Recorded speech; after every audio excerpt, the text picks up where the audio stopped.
Hey guys, సీజన్ని బట్టి మన cravings అనేది చేంజ్ అవుతూ ఉంటాయి. సో ఈ సమ్మర్ సీజన్లో ఏదన్నా కూల్గా తాగాలి లేకపోతే తినాలి అనిపిస్తుంది.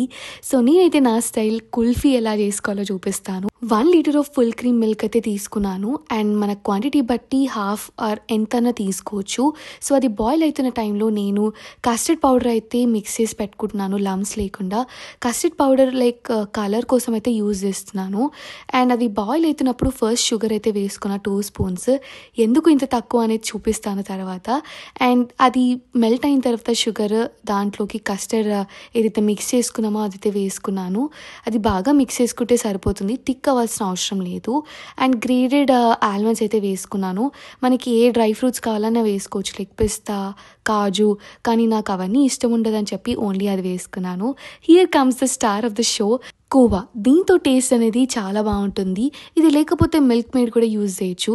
ఇవి రెండు లేకపోయినా షుగర్ ఎక్కువ వేసుకున్నా సరిపోతుంది. 1 బౌల్ ఆఫ్ కోవా వేసుకున్నా కాబట్టి షుగర్ అనేది నేను చాలా తక్కువ యూజ్ చేశాను, ఓన్లీ 2 స్పూన్స్ వేసుకున్నాను. ఇంట్లో ఐస్ క్రీమ్ స్టిక్స్ కానీ వుడెన్ స్పూన్స్ ఇవేవి లేవు. సో నేను ఈ బిగ్ టూత్ పిక్స్ని హాఫ్లా చేసుకొని యూజ్ చేద్దామని బ్రేక్ అయితే చేశాను. ఇప్పటిదాకా మనం ఏదైతే ప్రిపేర్ చేసుకున్నామో అదైతే నేను కుల్ఫీ మౌల్లోకి అయితే వేసుకున్నాను. ఇవి లేకపోయినా గ్లాసెస్ యూజ్ చేసుకోవచ్చు, మన ఇష్టం, దీంట్లోనే చేయాలని ఏం లేదు.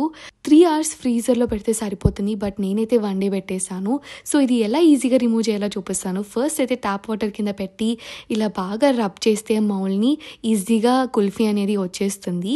This is a small trick. చూడడానికి సేమ్ మార్కెట్లో దొరికే కుల్ఫీ లానే ఉంది కదా, టేస్ట్ కూడా అలానే ఉంటుంది. డెఫినెట్గా ఇంట్లో ట్రై చేయండి, ఇట్ ఈస్ వెరీ ఈజీ.